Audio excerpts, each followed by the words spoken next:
বাংলার মানুষ পানি আগ্রাসনের কবলে পড়তে যাচ্ছে, এটা আজ থেকে ৪৯ বছর আগেই আঁচ করেছিলেন স্বাধীন বাংলাদেশের স্বপ্নদ্রষ্টা মুসলিম জনতা মাওলানা আব্দুল হামিদ খান ভাসানী। তাই ফারাক্কা বাঁধ নির্মাণের পরপরই রুখে দাঁড়িয়েছিলেন ভাসানী। তার দীর্ঘ রাজনৈতিক জীবনে অসংখ্য কর্মসূচিতে নেতৃত্ব দিয়েছেন। এর মধ্যে তার অবিস্মরণীয় কীর্তি ফারাক্কা লং মার্চ। মাওলানা ভাসানী রাষ্ট্রীয় ক্ষমতায় ছিলেন না, তিনি খেটে খাওয়া মানুষের নেতা হিসেবে সাধারণ মানুষকে ডাক দিয়ে বলছিলেন, শিশুর যেমন মায়ের দুধে অধিকার, পানির উপর তেমন অধিকার। তোমরা জাগ্রত হও, তোমাদের প্রকৃতি প্রদত্ত শাশ্বত অধিকার যে হরণ করেছে তার বিরুদ্ধে উঠে দাঁড়াও। এই ডাক শুনে পুলিশের চাকরি থেকে ছুটি নিয়ে লং মার্চ কর্মসূচিতে অংশ নিয়েছিলেন নদী গবেষক মাহমুদ সিদ্দিকী। সেই লং মার্চের অভিজ্ঞতা ও দীর্ঘদিনের পানি বন্টন সমস্যার সমাধান নিয়ে খোলামেলা কথা বলছেন যুগান্তরের সঙ্গে। সাক্ষাৎকারটি নিয়েছেন মানিক রায়হান বাপ্পি।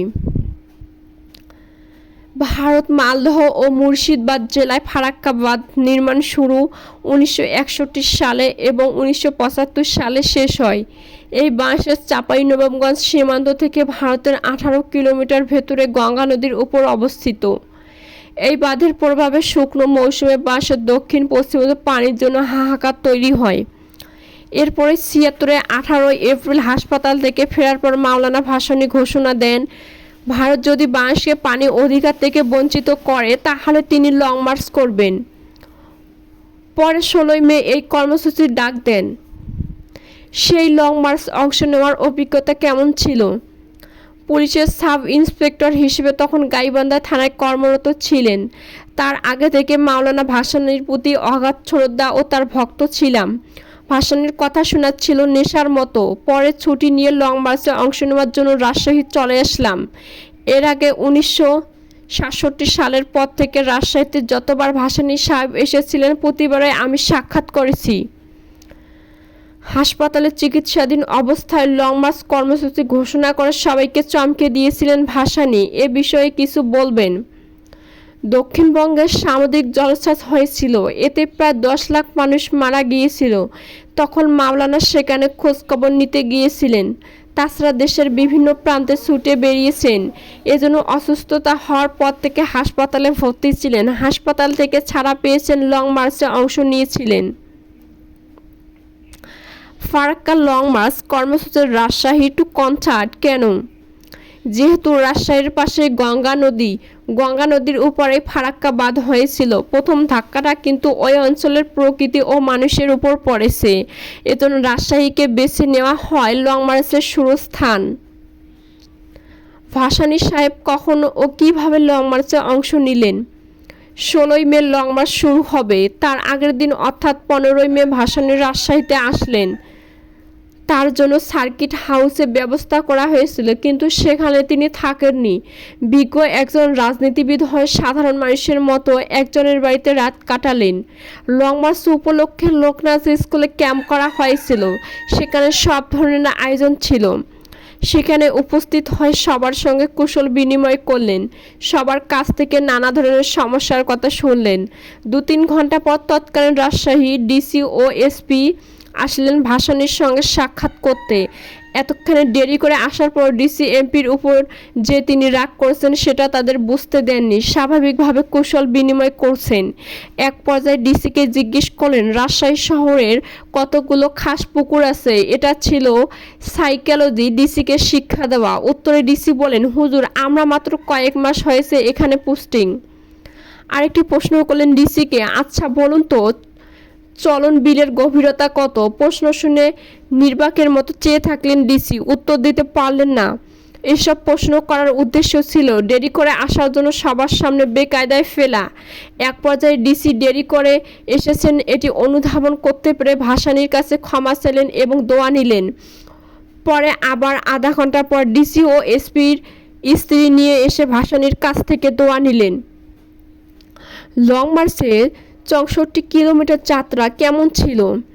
পরদিন 16 মে রাজশাহী মাদ্রাসা ময়দানে লক্ষাধিক লোকের সমাবেশ ঘটল। ঠিক 11:30টার দিকে যাত্রা শুরু হলো। রিকশায় উঠলেন ভাসানী। কিছু রাস্তায় যাওয়ার পর বৃষ্টি শুরু হলো। চাঁপাইনবাবগঞ্জে পৌঁছার পর খিচুড়ি খাওয়া হলো, মহানন্দা নদীর নৌকাযোগে পার হলেন। মূলত ফারাক্কাটা ছিল শিবগঞ্জের মনাকষার দিকে। পাগলা নদীর উপর ব্রিজ ছিল না, এজন্য যাওয়া সম্ভব হয়নি।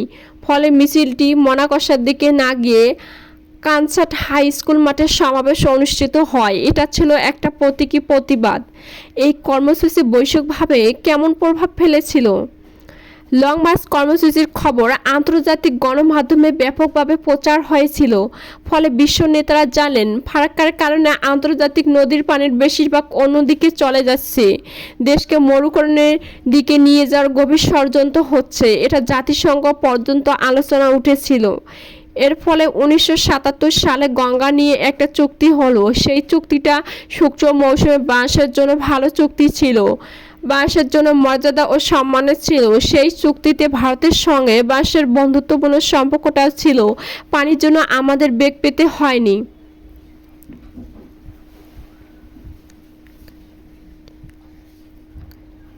কিন্তু 1982 সালে চুক্তির মেয়াদ শেষ হলে আবার নতুন করে চুক্তি হয়। এরশাদের আমলের চুক্তিতে ভারত যেভাবে চেয়েছে সেভাবেই হয়েছে, এতে বাঁশ খুব একটা লাভবান হয়নি। তারপর 1996 সালে যেটা চুক্তি হলো সেটা আবার অসম চুক্তি হলো। পানি বন্টন নিয়ে আন্তর্জাতিক আইনে কি বলা আছে? আন্তর্জাতিক আইন 1997 সালে প্রণীত অনুযায়ী উজানের যেসব দেশ যা কিছু করবে ভাটির দেশকে অবগত করেই করবে। এ পর্যন্ত ভারত গঙ্গা নিয়ে যা করেছে একটা বিষয় বাঁশকে জানানোর কোনো প্রয়োজন মনে করেননি। শুধু গঙ্গার উপর কাজ করলে জানাতে হবে এমনই নয়, একটি ছোট ব্রিজ করতে হলেও ভাটির দেশ হিসেবে বাঁশকে জানাতে হবে। তাতে রেলওয়ে বা স্থল ব্রিজ হোক, কিন্তু তা ভারত করে না। উপনদীর উপর কোনো বাদ দিলেও ভাটির দেশ হিসেবে বাঁশকে জানাবে, এটা আমাদের অধিকার। ফারাক্কা বাঁধ নিয়ে কিছু বলবেন? 1975 সালে ফারাক্কা থেকে প্রায় 100 গজ দূরে খাল কেটে পানি সরিয়ে নেয় ভারত। সেই খালে ফারাক্কার পানি চলে এসে তারপরে আবার ভাটিতে এসে ফারাক্কা বাঁধ দেওয়া হয়েছে।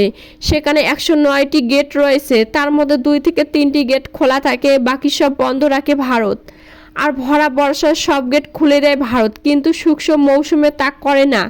এক কথায় ভারতের যখন পানির দরকার নেই তখন গেট খুলে দেয়, সে পানি ঢুকে বন্যায় ক্ষতিগ্রস্ত হয় বাংলাদেশ। এই কঠিন পরিস্থিতি থেকে বাঁচতে বাঁশ করণীয় কিছু আছে? হ্যাঁ, অবশ্যই আছে। 1997 সালে জাতিসংঘ কর্তৃক নদী বিষয়ে আইন প্রণীত হয়েছে। এই আইনটির ভাটির দেশ হিসেবে বাংলাদেশের পক্ষে রয়েছে, অথচ বাংলাদেশ এখনও স্বাক্ষর করেনি। সর্বশেষ স্বাক্ষর করেছে ভিয়েতনাম। তারপরে এটা আইনে পরিণত হয়েছে। কিন্তু এ আইন অনুযায়ী উজানের দেশের বিরুদ্ধে আন্তর্জাতিক আদালতে মামলা ও অভিযোগ জানাতে পারবে, কিন্তু স্বাক্ষর না করার কারণে বাংলাদেশ নীতিগত অবস্থানে নেই। বর্তমান অন্তর্বর্তী সরকারের উচিত হবে তারা এ আইনের পক্ষে স্বাক্ষর করা। ভারতের সঙ্গে যে পানি নিয়ে জটিলতা সেটা অনেকটা সহজ হয়ে যাবে। আন্তর্জাতিকভাবে আমরা অনেক শক্তিশালী হব। ভারতের সঙ্গে পানি জটিলতা নিরসনে আর কোনো পথ খোলা আছে? ভারতের সঙ্গে বাংলাদেশের একটি যৌথ নদী কমিশন আছে। এই কমিশনের কয়েক মাস পর বৈঠক হওয়া উচিত, কিন্তু বছর